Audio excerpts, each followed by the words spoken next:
Joe Rogan is reportedly suing MSNBC for $30 million after they posted a selectively edited video of Rogan, making it appear that he was praising and endorsing Kamala Harris for president. And Tulsi Gabbard caught it before MSNBC took it down. MSNBC was exposed today for yet another set of lies. She's gonna win. No, she's not. She can win. She is a strong woman. She is a person who served overseas twice. She in a medical unit. She was a congresswoman for 8 years. Yeah. She is a person of color. She's everything you want. She's going to win. No, she's not. She can win. They just want no Trump, no matter what.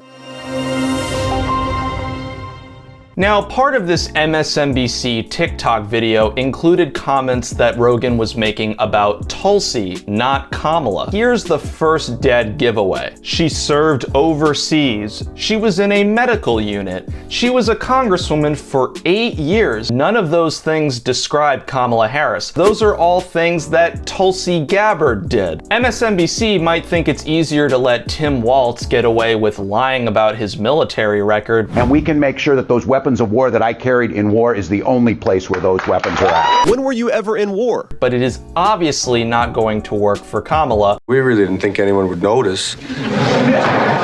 And you're definitely not going to get away with misrepresenting Joe Rogan, a legendary podcaster who attracts liberals, conservatives, independents, and has outperformed in ratings for every legacy media outlet combined. Now, I'm going to show you the full unedited clip of the Rogan Michael Malice podcast, and clearly they are criticizing Kamala and explaining how Democrat voters are gaslit into supporting her. Gaslighting is what bothers me. Well, it all bothers me. It all bothers me, the fragility of the human mind.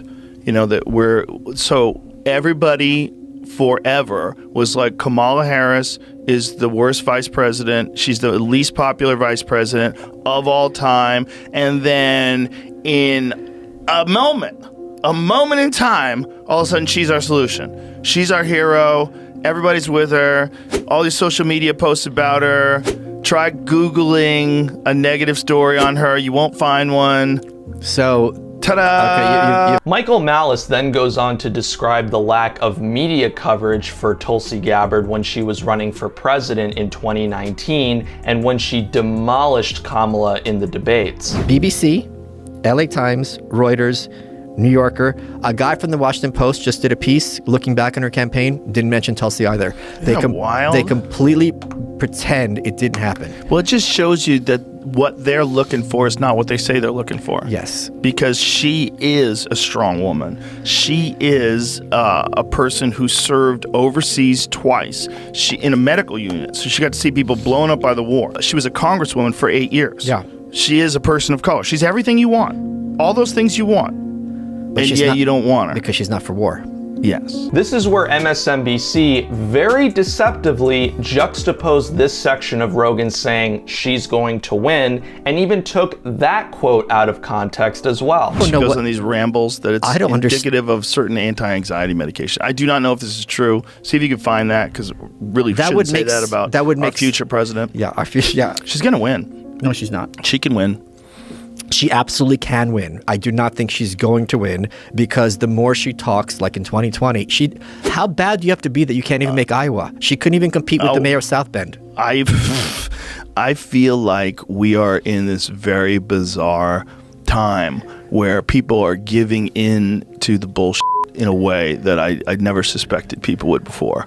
And this is one, they just want no Trump, no matter what, and they're willing to gaslight themselves. This isn't the first time that the mainstream media has lied about Rogan. 3 years ago, CNN altered a video of him to make his face look sickly green after he tested positive for COVID and took ivermectin, labeling it as horse dewormer. It's a lie. It's a lie on a news network. That's a lie that they're conscious of. This is not a mistake. Yeah. They're unfavorably framing it as veterinary medicine. But don't you think that a lie like that is dangerous on a news network when you know that they know they're lying? Do you think that's a problem, that your news network lies?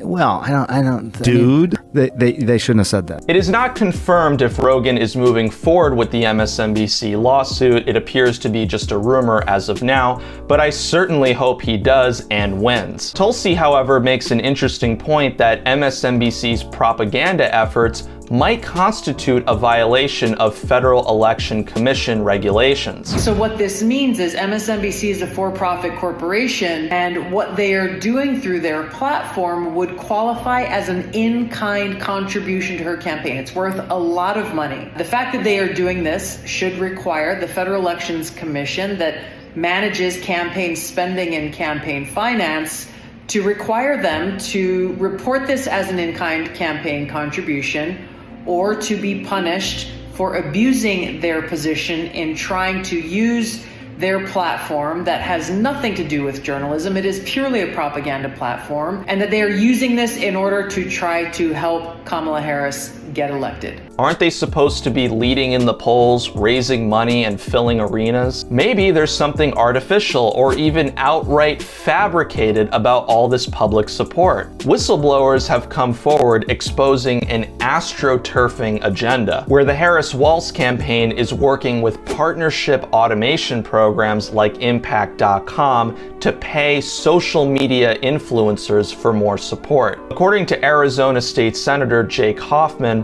an Instagram influencer received this email: "We're inviting you to share what you admire about the Biden-Harris administration. We can discuss the details and compensation for your involvement." I wanted to follow up on the email regarding our paid partnership. They want you to believe that she's a populist and not jam down everyone's throat after they sidestepped the democratic process and pushed Biden out. My Democratic colleagues in the House and Senate thought that I was going to hurt them in the races. Let's be real, she never had a primary, she has practically zero grassroots support, so they are now manufacturing support, hiding the fact that she is widely unpopular and has been for many years. Kamala is so unpopular, the New York Times did an article about how she hemorrhages black staff. They quit on her in mass. The united hatred towards Trump will not be enough to help her win, and the Harris campaign knows it. Let me know what you think in the comments below. Please be sure to like